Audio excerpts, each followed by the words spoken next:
Today's video is all about the things I no longer waste money on.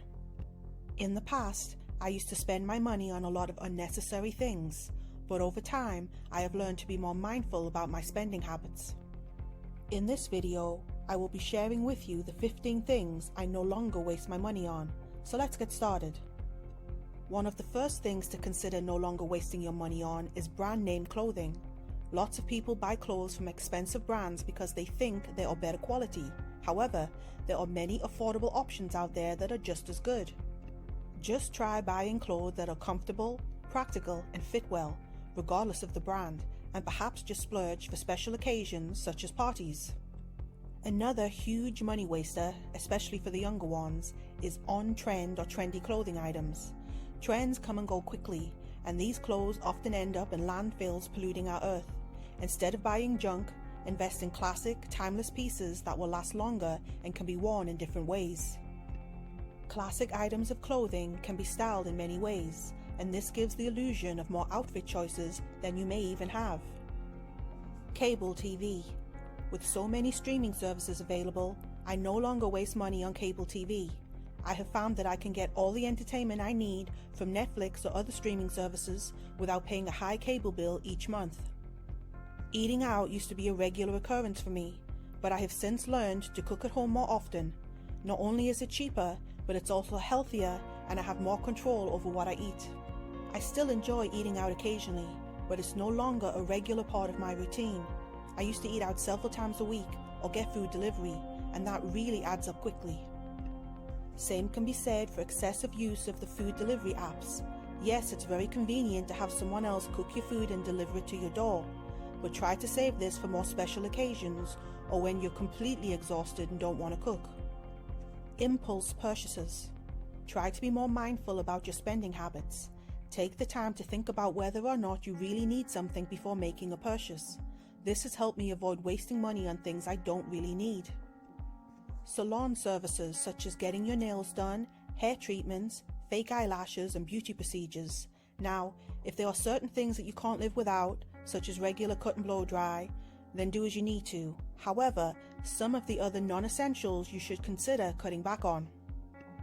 And if you do go to the salon, you don't have to go to the most expensive place for your haircut. Consider a more affordable option and see if the stylist is as good.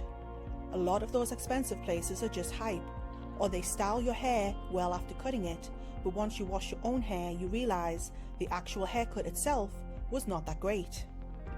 ATM surcharges.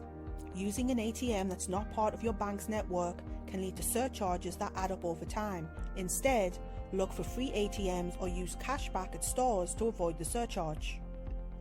Coffee shops. I used to buy coffee at coffee shops almost every day, but I now make my coffee at home. Not only is it cheaper, but it's also more convenient and I can customize it to my liking. Dry cleaning can be expensive, so I try to avoid buying clothes that require dry cleaning. For clothes that do need to be dry cleaned, I always look for ways to extend the time between cleanings, like wearing undershirts or spot cleaning. Late fees. Make sure you pay your bills on time to avoid late fees. Late fees can add up over time and you end up wasting money that could be put towards more important expenses. The same can be said for credit card interest. Use credit cards to build credit, but use them wisely and pay them off in full each month. This way you will not be charged any interest at all, and in fact, the credit card will pay you in points, cashback credits, for using the card. If you choose the correct credit card, that is. If you don't have a credit card with a good rewards program, then it's time to apply for one. You're leaving money on the table. Any subscriptions that you are not actively using or using often enough, cancel them. You don't need them. Don't waste money on single-use products such as paper towels, napkins, and disposable plates and cutlery. Instead, use reusable alternatives like cloth napkins, dish towels, and reusable plates and cutlery. This not only saves money, but is also better for the environment. Don't waste food. The average US family wastes on average 31.9% of its food. That's a huge percentage of wasted food thrown away. Take some time to plan your meals and what you'll be eating beforehand to try and cut down on some of the waste. Books. I love to read and I personally prefer a real copy of the book. However, this can be expensive, so if you like to read often but don't have the cash for physical books, instead you could join a book swap club, use your library card to borrow books for free, download a book app, or if digital is okay, then you could consider ebooks. Some of these options could save you money. By being more mindful about my spending habits, I've been able to save money and make more thoughtful purchases. Thank you for watching my YouTube video. I hope you found some interesting points that will work for you, and if you found this helpful, please consider giving me a like, as that would really help me out, and subscribe for more content.